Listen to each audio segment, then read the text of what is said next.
much, Speaker. Let me wish all my colleagues a very good evening. And I'm reminded that we're in February, I think, and I think my honorable colleague thinks it's Christmas time.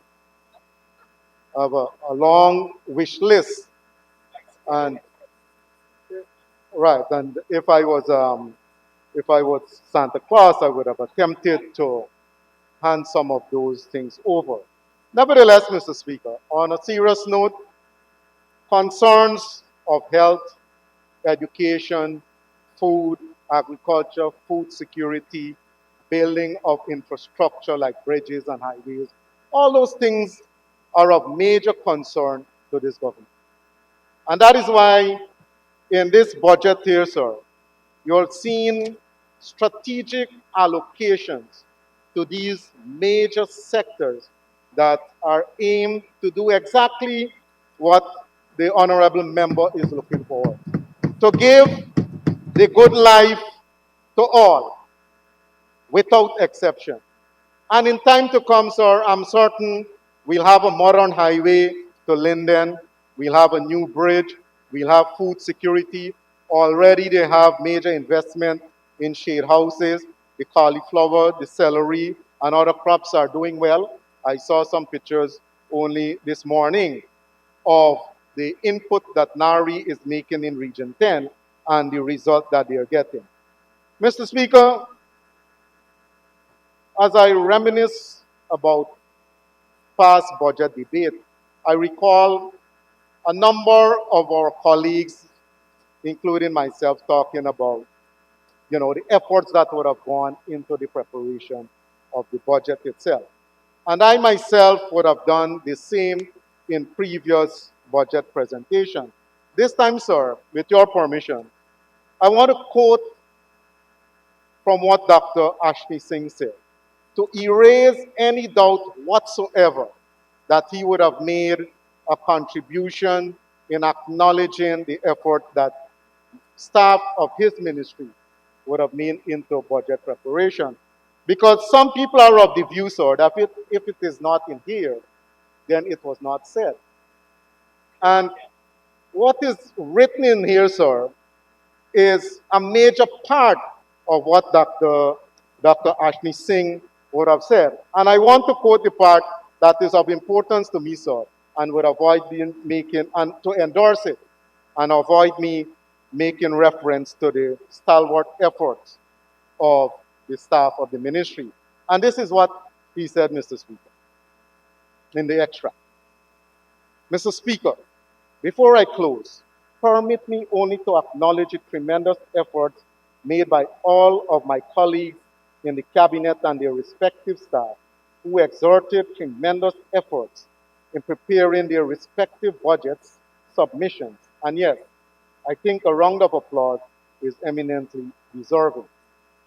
Permit me also to acknowledge the contributions and submissions made by so many stakeholders throughout the length and breadth of Guyana, some of whom submitted written submissions and some of whom participated in face-to-face or virtual engagements, sharing ideas, making suggestions, and discussing issues.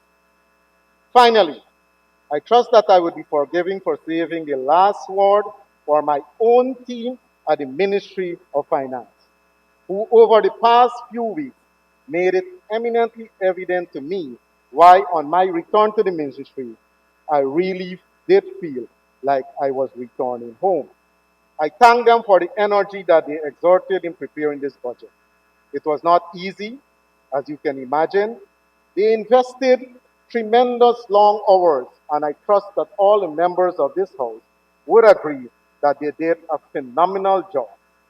With those not so few words, the privilege is mine on this People's Progressive Party civic government's behalf to propose this budget 2021 for consideration and approval by this honorable House. Mr. Speaker, I totally endorse what Dr. Ashley Singh said. But I said I will quote this because some people had heard, or the ears heard, because I've heard it more than once that Dr. Singh did not acknowledge what did not acknowledge the effort that went into preparation of this budget by members of his staff. Sir, in making a presentation, there are sometimes written notes, and then in a debate, there are things that you add as you go along. Many members in this house say, if you, Mr. Speaker, if you take a look at what we prepare, and then you go to the record, you will see addition to what was said. What is of critical importance is what is said here. And Mr. Speaker, what Dr. Singh said here came from the heart, sir. It's how he was feeling. What is in this budget, sir, is where the calculated mind, the analytical mind, where they would be studying projections, they'll be studying trends, studying numbers, looking at our manifesto, what developmental path we'll want to take, and put it into this document.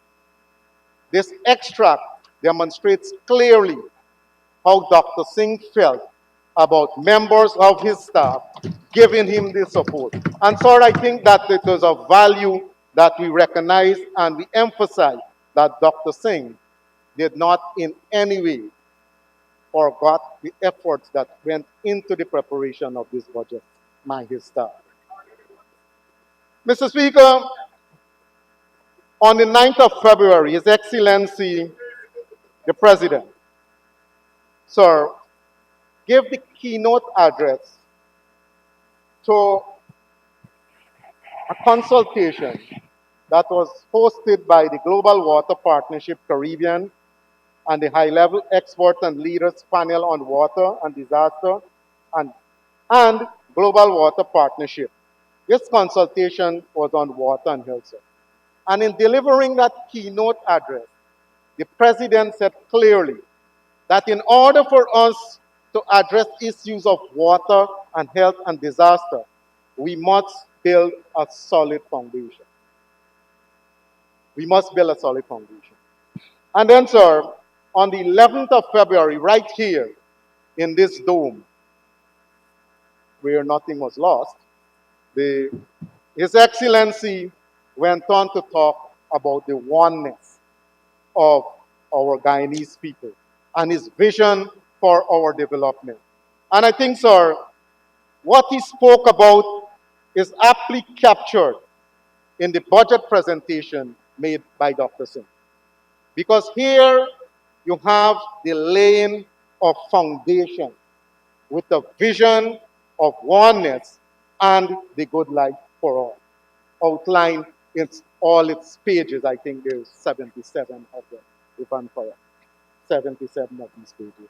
So, Mr. Speaker, as we debate this budget, all of us will acknowledge that the just over $383 billion that we're going to spend here in 2021 will go a long way towards fixing that foundation that the President spoke about. And no amount of distractions will take us away from that.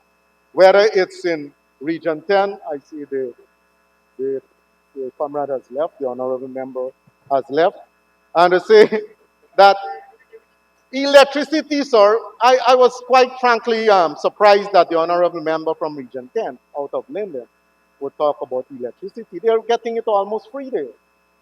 And I think that we as a government should try to bring down the cost of electricity for all our citizens. Make it comparable. Instead of raising the rates there, what we will do here, and the budget addresses it, with investment in renewable, in investment in the Wales Development Authority, bringing the gas line to shore, is to bring the cost of electricity down. A solid foundation on which our economy could take off. So we will fix that. The house lots that he's clamoring about, I'm certain colleagues here, Susan Rodriguez and the Honorable Colin Crowell, we in our manifesto spoke about 50,000 house lots. So we lag a little bit last year, but under understandable circumstances, we're going to pick up steam and we're going to get rolling. And by the end of the 5 terms, sir, I'm certain we will deliver on that manifesto promise of 50,000 house lots. Sir, Again, I mean, what can be more solid than concrete? The honorable gentleman who spoke before me spoke about the establishment of a concrete factory in Region 10. And then went on to say it's abstract. So I simply cannot understand the logics of making that commitment and then say that it is abstract.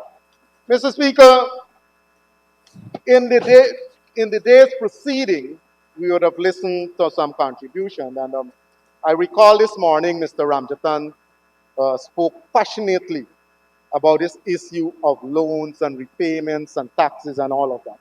And so we need to be reminded that loans were very much a part of our life. Indeed, the loans that were taken by the PNC between that period 64 to 92 was like a stone around our necks. And by 92, debt repayment represents 152% of revenues. That is what it was. And I mentioned that, sir, to fast forward to 2015, when with that big loan around our neck, we, the People's Progressive Party Civic Administration, was able to reduce that to just 5% of revenues. Because debt in itself is not evil, it's not bad. It's how you manage it. And Mr. Ramjatan, sir, seasoned politician as he was, seems to think that taking debt or raising debt ceiling is a bad thing. Yet, on the other hand, they're clamoring for credit to our Guyanese people. If debt is a bad thing, why is it that you're clamoring so much for access to loans and so to our people? The government itself should also have access to loans. And that is why, sir, in order for us to grow as a country, what we have done is to establish credit worthiness. Not everybody could borrow, Mr. Speaker. You can only borrow if you're qualified to borrow, if you're credit worthy, if you can pay back. And simply based on our records, sir, people are falling over themselves to lend money to us. And that is why this administration can borrow. And that is why, sir, we had absolutely no difficulty in raising the debt ceiling for both external and domestic loans. Because we are confident, sir, that we can pay. Mr. Ramjatan spoke about not borrowing. So they did not borrow. What they did, the honorable member Ramjatan, sir, he said that they did not borrow. What they did, sir, is that they bullied. They bullied the Bank of Guyana to cash checks rather than do the decent thing and borrow. And that is why we, as a responsible government, we had to go and raise the debt ceiling at two levels, sir, at the local level and at the external level. We had to raise the ceiling to regularize the wickedness that was done by the APNU AFC. The taxes that he spoke about, Mr. Speaker, that, when we said that we managing a huge budget with no new taxes, and Ramjatan spoke about taxes. What we have to talk about, sir, is that between the period 2015 to 2019, the APNU government, sir, raking an additional $83 billion more. $83 billion more in taxes in that period from what it was. And that, sir, takes you exactly to what they were talking about, Mr. Ramjatan, the honorable member. Mr. Speaker, I recall a saying by author and poet Robert Louis Stevenson. I recall reading this novel in school, Treasure Island. He's the author of that. And Robert Louis Stevenson said, Mr. Speaker, that don't judge each day by the harvest you reap, but by the seeds that you plant. So the APNU from 2015 to when they were forced to vacate were only concerned about harvesting. They were only concerned about harvesting. They were not planting anything. They were not planning for anything. And that is why I have serious difficulties with the colleagues over on that side talking about the just over 40% growth in our economy in 2020, which Dr. Singh acknowledged. But they failed to go on to say, that the non-oil economy retracted by 7.3%. And that is what is crucial, Mr. Speaker. Because if you want to avoid the resource course, if you want to avoid the Dutch disease, this is exactly what you have to avoid. You cannot. Honorable member, if you want to avoid cutting off at this time, you have to get an extension. Pardon me, sir? Mr. Speaker, with your permission, Oh, Lord. 5 minutes. Thank you very much, Requested. Honorable Prime Minister. Honorable member, you may proceed with 5 minutes, additional time to conclude. Mr. Speaker, is that the Apple timekeeper you have there? No, it's a Nadia timekeeper. Sir, I'll have to ask, Mr. Figueroa, honorable member is not here because, Mr. Speaker, when you start out on these things, you get caught up with time and like the honorable member can't even finish that pig pen up to now. So, but Mr. Speaker, Mr. Speaker, I want to address another issue. Mr. Ramjatan on agriculture. Honorable Mr. Ramjatan, on the issue of agriculture, sir, he glorified what the PNC, APNU, AFC did with rice. But let me tell you the true story, Mr. Speaker. Honorable Mr. Ramjatan talked about this growth. And sir, when I look at the production, in 2010, production was 556,193 tons. In the 5-year period from 2010 to 2015, it moved to 1,058,129 tons. Almost double, sir.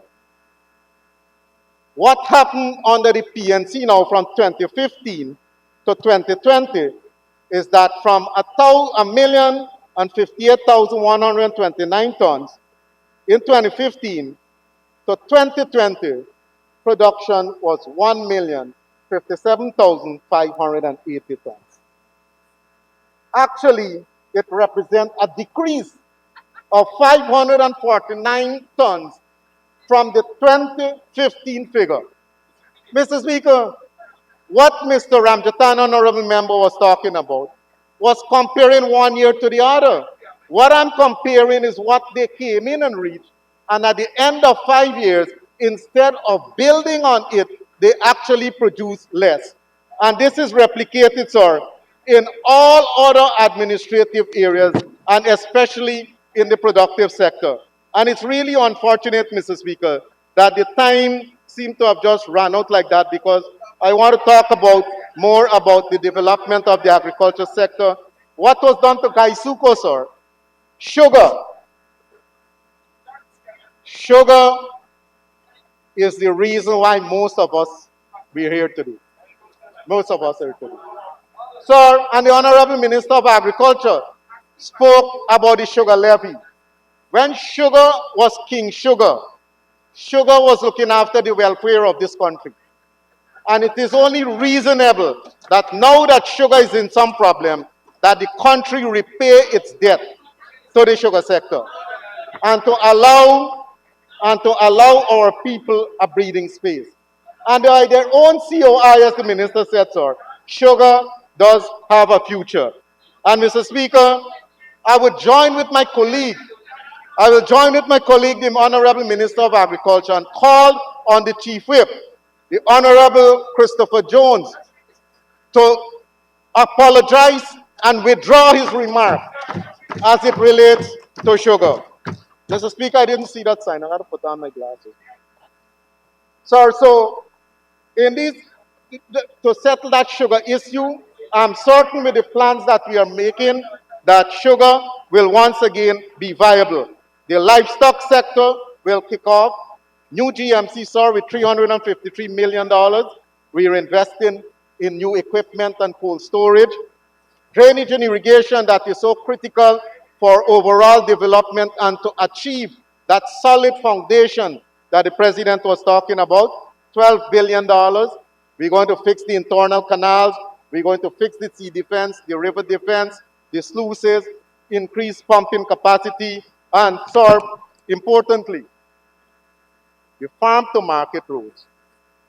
The farm to market road, a network of them will be developed so that farmers can have easy access to their farmlands to go and plant and to harvest. And Mr. Speaker, in time to come, under this administration, starting now, Guyana is going to take off. I'm highly confident about that.